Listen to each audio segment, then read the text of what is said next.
When we talk about art, it is a term that could be interpreted in vast amount of ways. It could be an art piece you admire, or an album that you hold deeply in your heart, or it could even be a piece of media that you watched at a specific time frame that resonated with you deeply more than the others. All I'm trying to say is what we call an art will always be a subjective term. In my opinion, what we call a masterpiece should be something so special we don't even see a flaw in. I'm talking about those who have 110 out of 10s on my anime list. This movie was special to me because it had a different style to it, a different animation, if you will. But in my opinion, it is perfect for those who love this absurd type of animation styles and the unique in, well, something. But enough said and done. Today I want to discuss a very special series to my heart. Yoruwa Mechigashi Aruke Otome, or Night is Short, Walk on a Girl. It's a very insightful coming of an age story that is portrayed through a female lens, which is an idea not very much covered in the anime media.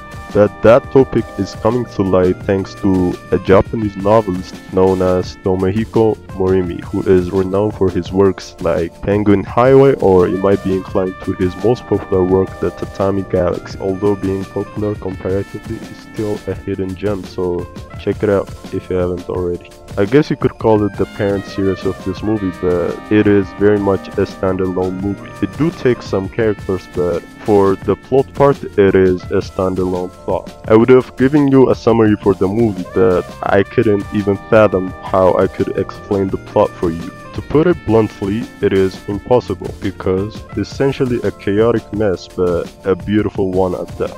Yeah, it is a perfect blend of drama, romance, and comedy that is becoming really hard to pull off in this day and age, because it just become a good old edge fest, and it got progressively hard for me to be emotionally invested in this character that goof off in some pit somewhere in one episode and they ask you to take them seriously in another. One popular series that mastered this art is Gintama, but that would be for another video. One thing I love in an anime is if it is based on a light novel series.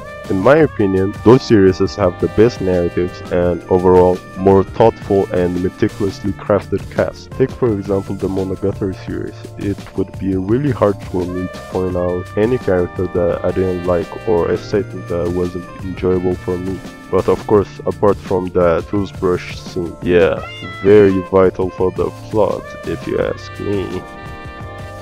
And that's why the works of authors like Isho Ishin and Tomihiko Morimi stand out for me, because they craft their works in such a way that everything builds off one another and it ties it in this beautiful knot, then spoon feeds you all the goodness. The narratives, of course, could be absurd at times, like one scene when a tornado made out of a fish is present, or a literal literature god who takes book tags and appears out of a book, like a pop-up of course, or the supposed god unpaid debt to the book fair, and the Neko ramen shop. By the way, if anyone wanna put your boy on, if the place is real, hook me up. That place looks sick as hell.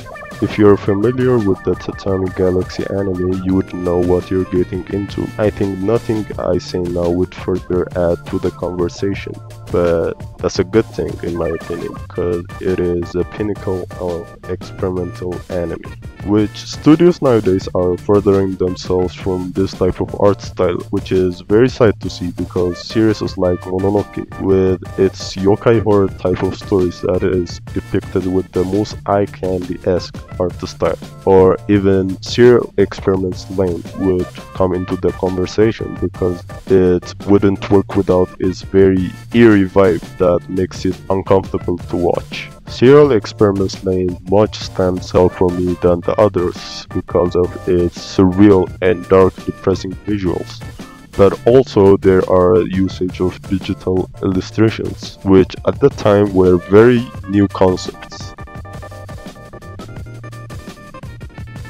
Night is Short, Walk on a Girl is a coming-of-an-age story, which could be hard to resonate with given their unrealistic portrayals of events that took place, in our case, college. Until now, Nana was the only show that I could realistically resonate with, but seeing the black-haired girl travel through one of my favorite cities in Japan, which is Kyoto, basically trying to experience shit. Her journey to discover what life has set for her was very intriguing to say the least. Especially her resolve, because as said by her senpai, she is always walking forward. Her optimistic way of thinking is very contagious. I find this saying very poetic, and this set of events and other factors fires an epic love tale with comedy as its undertone, or you would figure, because this is nothing but an ordinary love tale. Like the god of books appears. How bizarre is that?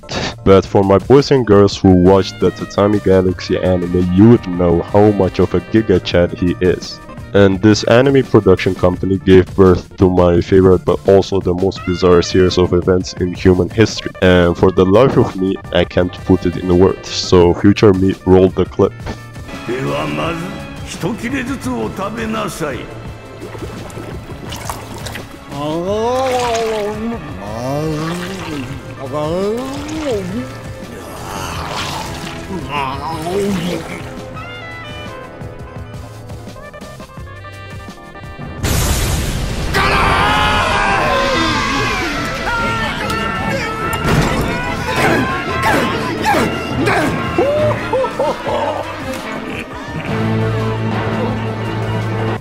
One bizarre event I want to point out of the dome would be the guy who collects erotic art as payment for the loan shark guy. People who steal underwear because why not? A guy who never changes his underwear until he finds his one and only. The list fucking goes on.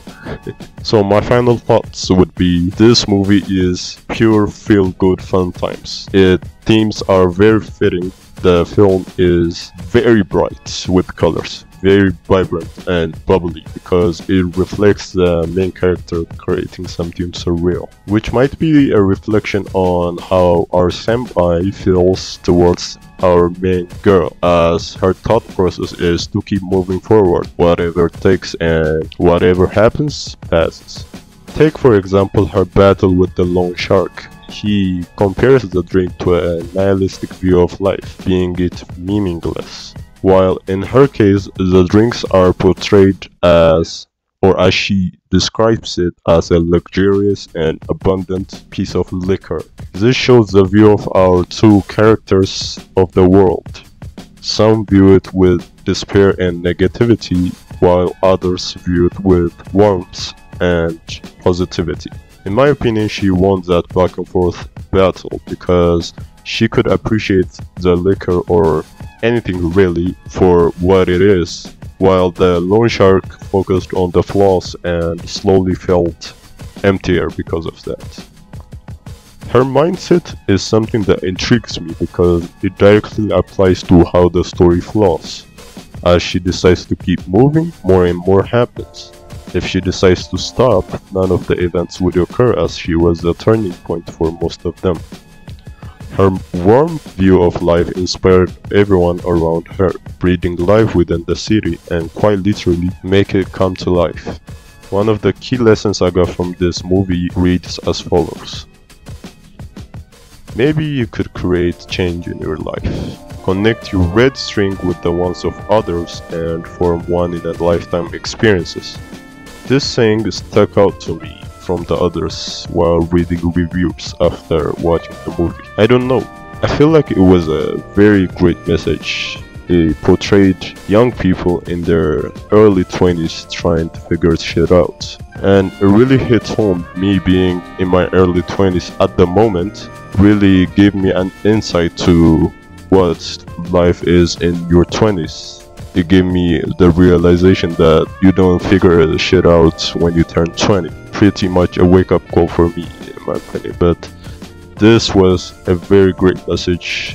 I'm glad that I was recommended. Technically, I wasn't recommended. I saw it on a random site and let's watch it. I have nothing to do this evening, but it was truly a great message and a great watch. So yeah, pretty much what I had planned for today, but more thoughtful and more lengthy videos are coming pretty soon, so look out for those.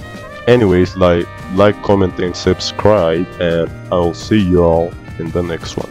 Peace out.